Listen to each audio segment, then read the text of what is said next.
It's the April show with Lori from Purposely Unplugged. Lori, will you quit sending me emails with stuff for me to read? I'm busy enough, okay? I'm just going to give you the floor. You can start talking about what our subject matter is this month, and I'll jump in with questions. Go. I sparked an emotion in you, Dave, and that's the whole point, isn't it? We're looking at our books off the shelf all year, and I pulled a book back out, and it really shifted my thinking. So that's what I want to talk about. Brené Brown, Atlas Okay. of the Heart. There, it's centered now. Brené Brown, Atlas of the Heart. So I read this book years ago, right out of COVID. 2021 is when it came out. And it's because of my work and my supervisor group and whatnot that I got this book. And I read it. But Dave, when I read it this time, I caught different things. It had different meaning for me. And I thought, oh, maybe this summer we should pull Brené Brown off the shelf, or any of her books. She has 8 different books. Let's pull her books off the shelf and reread them. Our lives have changed. We may have lost people, our marriages, our divorces, we've had babies born. Maybe we're in different jobs. Maybe just emotionally we've changed. So pull this book back off the shelf. It has to do with maturity too, doesn't it? Like as we change, you sort of see things in a different light. And sometimes I'll get you on that because there's a couple of books I love and I'll reread them. And every time I find something new, like I learned something from that book. I did do a little bit of my homework. I did watch a TED Talk from 2011 on this subject and I got to be honest with you, blown away. I really enjoyed it. And I want to sort of get into that a little bit, but I know we're going to stick to what the book talks about, but it's almost the same because of the age of the TED Talk that she did. I was, she talks about vulnerability and shame and all these things that you and I have sort of touched on. And she goes way more in depth on it, obviously, and has an outcome, I guess, a measured outcome, as she might say. But it's something you can't control. And her life's work has been about vulnerability and courage. And that's what her life's work and research has been about. So we need to remember she is a researcher. She just speaks in an eloquent way about what she has found over and over and over in society. So you brought up shame. Yes, that is one of the emotions. So basically, Atlas of the Heart has different chapters, joy and celebration and connection. And yes, there is a chapter on shame. And when we look at that one, it's really things that are like embarrassing, humiliating, things that just make us feel inadequate. She summons that thought down to, the thought of us not being enough. And when she talks about shame in this book, she actually says, where perfectionism exists, shame is always lurking. Yes, for sure. I get that. Yeah. Can I step back one? Because one of the first things that I saw on her video, and I think it's probably in your book, was connection. Yes. And the value of it, right? Yes. Talk to that for a sec, because that's where I found in the video she started out. Does she start out her book there as well? No, that's deep in this book. And it's funny, blue. Each of the chapters are a different color. That's the blue chapter, Dave. So it's a connection piece.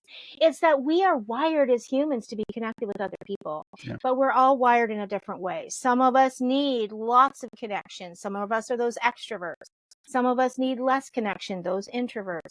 But we all have this sense of belonging that sometimes in our lives, we just need to feel like we belong. And that can be in our families. That can be in our social groups. I mean, if you look, and most people know my history, I've been part of Norfolk County Fair for 20 some years. It's my sense of belonging. They had a dog show on the grounds on the weekend. So I went to the dog show, took Grace to introduce her. But just being on those grounds, it feels like home. So that is a sense of belonging. For you, Dave, that sense of belonging might be in the trees, in the woods as you run. Oh, for sure. Yeah, for sure. And then, like you said, so there was the connection part, there was the shame part, which I think we could do a whole show on. I got to be honest with you, because that seems to be, I don't even understand it anymore, to be honest with you, because I think it's, I don't want to say overblown, but it's in every aspect of everybody's life. There's something, right, that we're shameful of, or that we don't want to talk about, that we can't share, that may be holding us back from these other steps in our life to make us a more complete person. Can you talk to that a bit? Well, it's actually what I do every day with every client. So that kind of sparked this for me too, that in every session, I'm talking about emotions and connecting to emotions, letting people sit in emotion. They'll tell a story and want to move through it. And I'm like, go back and sit in that for a minute. So a large part of the work I do is around emotion, which is why I love this book. And at the end, remind me, we'll come back to a graphic people can print off that helps with this. But you're absolutely right. This piece of I'm not enough, this piece of I've done something wrong or I've fallen short. I mean, most clients, there is something in their life around that. And that's where we do the work, Dave. Let's move it. Let's shift it. Let's build a different perspective around that. I got to ask you because the point that you said, let them sit in it. I don't really understand that. Can you explain that to me? Sure, sure. So society has trained us to tell our stories in a numb way without emotion, factual, and we get used to that. That's what people expect from us. There's only a few people in our lives that we can really tell these stories to with the emotion, where we can really feel it. So, as a society, it's almost expected that we don't slow down. We don't sit in an emotion. We move through it, we gloss over it, and we hide it with fact. Hmm. There's This a is whole really, show. yeah, that's really interesting because when you're Yeah. talking about this, one of the things with the hub that I love to do is if I get stuck in an emotion, I want to rate that story out. Yeah. I'm being selfish here because I thought, oh, is this about what I do sometimes? Because it might not be necessarily about me. It could be about something in life that I see happening to folks. Mhm. But to sit there in it, and then when you try and figure it out or put it down on paper, you're letting it out a little bit. You know what I mean? You're sort of gauging it out. You're letting that sort of breathe, and you're hoping that other people will pick up on it and they can sort of reflect on themselves to see how that impact is on them. Beautifully said, Dave. And you have the ability to write it out, but some folks don't. Right. So you have that ability and you have the ability to run it out, and some folks don't. So you've got some strategies that work for you. So honestly, those are strategies that we talk about when emotion comes up and when that is something we need to move through. And so, you're making the connection, you're dealing with the shame, you're trying to, like you said, sit in that emotion for a minute. Mhm. Does that, when you're sitting in that emotion, does it cultivate other things as well? I mean, are you looking back at yourself? I'm sorry, I'm stuck on this a little bit, but I just want to go into it a bit more. It's okay, Dave. That's what this time is, and that's totally fine. Some people do need to sit with it and go back. Other people don't want to go back. They want to sit right in the current. What does it mean today? Okay. So, in the way that I work with people, I move with the client and we do what they want to do. So, you've mentioned that. How early did that start? Does that matter for you? Or how does that feel today in relation to the way that that started? Or so, how are you going to move forward from here? What are we Yeah. going to do? And so, really, it depends on that client. And I don't have a cookie cutter approach. I mean, I think what you've learned and what the listeners have heard of me the entire time is I don't have a cookie cutter. We move through what we need to move through, how we need to move through it. And it's not just the shame piece, Dave, too. There's all these chapters about joy and love and just meaningfulness. And there's so many chapters in this book, and it really covers all emotion. And that's why I thought, let's pull it off the shelf. One of the things that she talked about too is worthy of love and belonging. Yeah. And I think that's in the book, but I think that's another part where you're like, okay, is that accepting who you are and understanding that you as a person matter within your own Yeah. physical and mental being? Because I think once you accept who you are, it's much easier to move through things because you know who you are. You're able to adapt and sort of Mhm. go, that's not going to bother me. I understand that. Mhm. Curious, what do you think? Well, the who you are though is the probably the second biggest question through this therapy path is who am I? Yeah. Because if we've shifted our lives through people pleasing, which is fight, flight, freeze, fawn, we talked about fawning before, so maybe we'll talk about it again. But if you've lived your whole life making sure other people are happy, then you don't know who you are.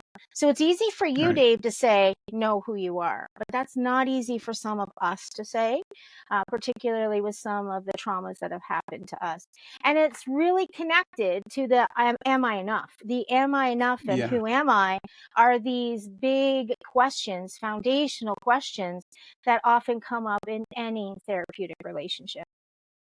The am I enough question. I don't know, because I think and we talked a little bit earlier about maturity, and when you let things go or you realize the insignificance of it, but you want to help somebody maybe with their vulnerabilities, it takes a different text on, you know what I mean? Like, it takes a different meaning to you personally, that you want to help that person maybe get through a struggle, or help them see the way that they could find out who they are. And I guess that's your job, not my job. But I mean, that's kind of the way I look at it too, is I don't know if people are willing to accept themselves for who they are.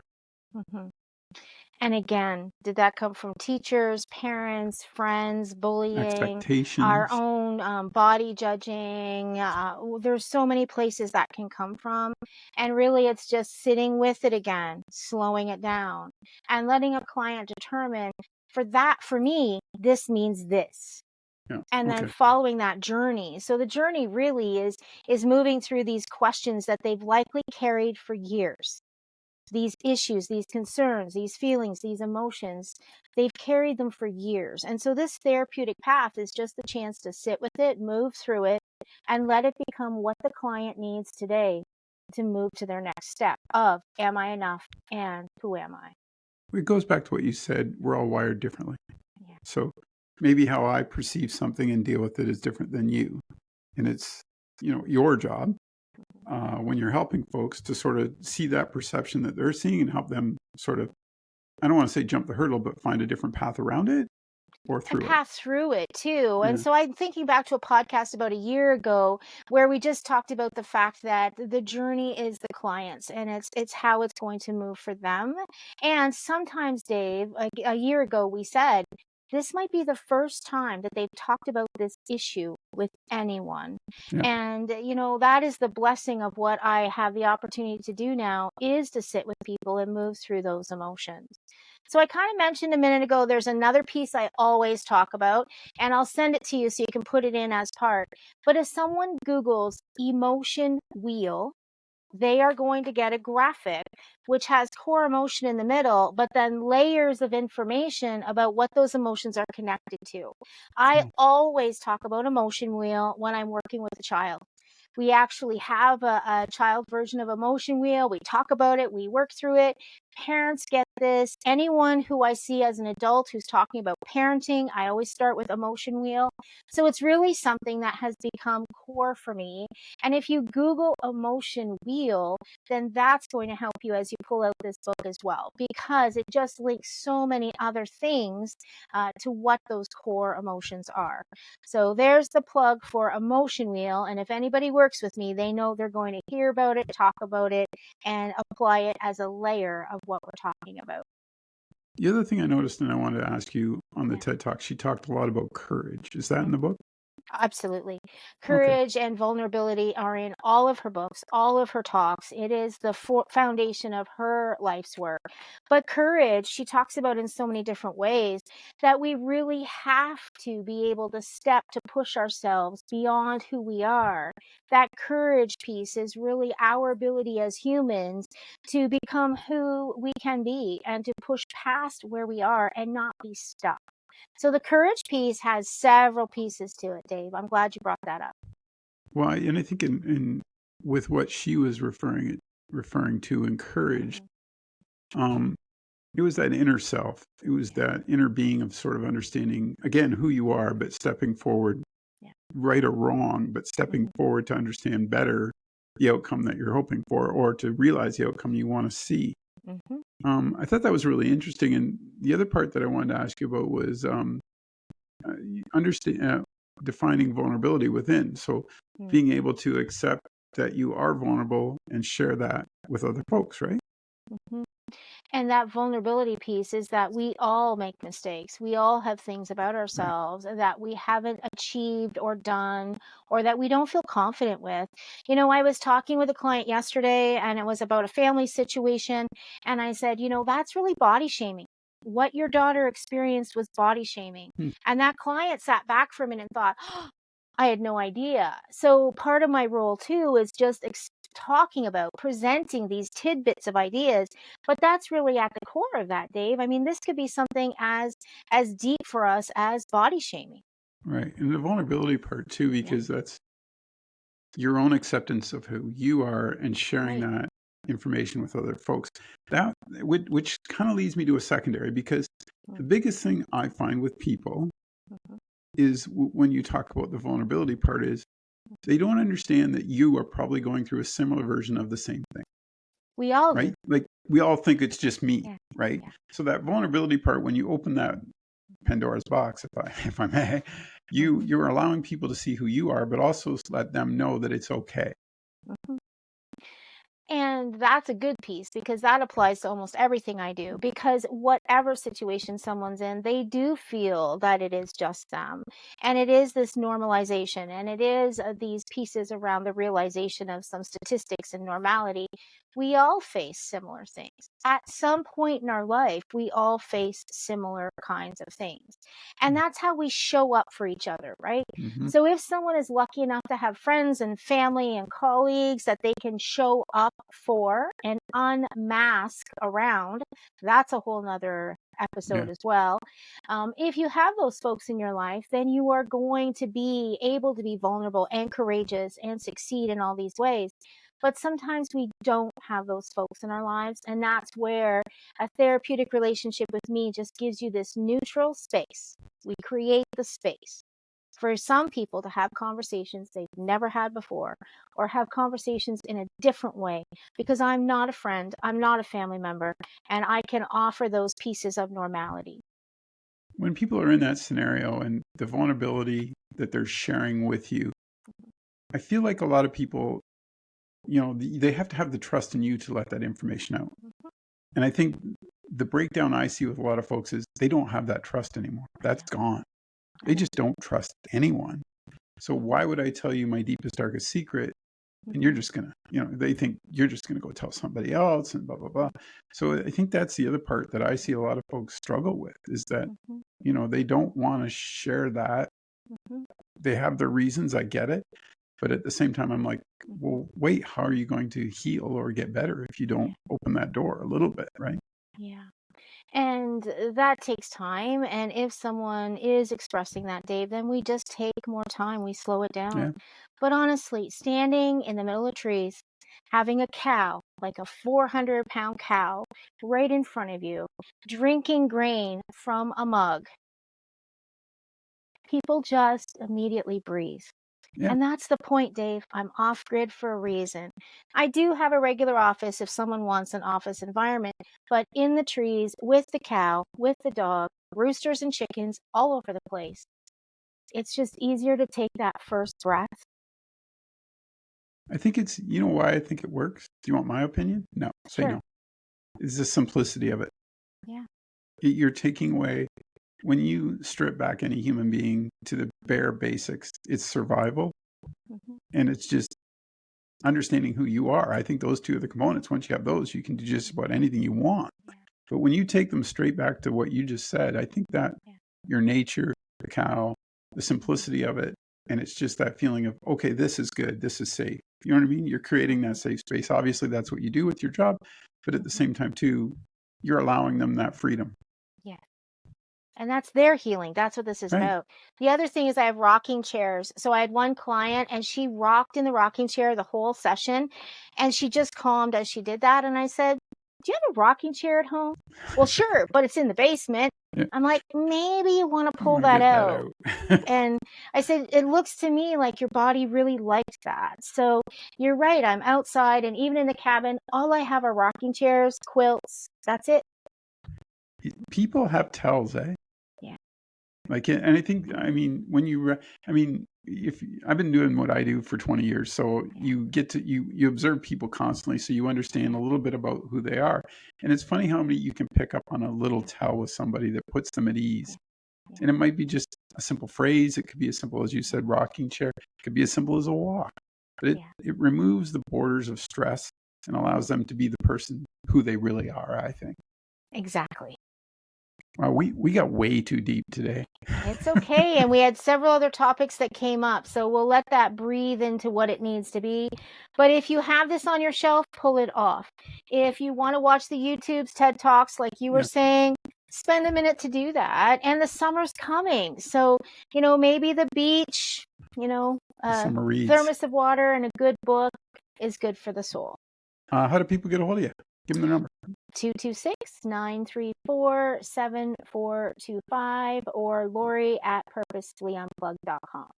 Thanks for doing this great show today, Lori. I always love catching up and chatting with you. Perfect. Have a good day.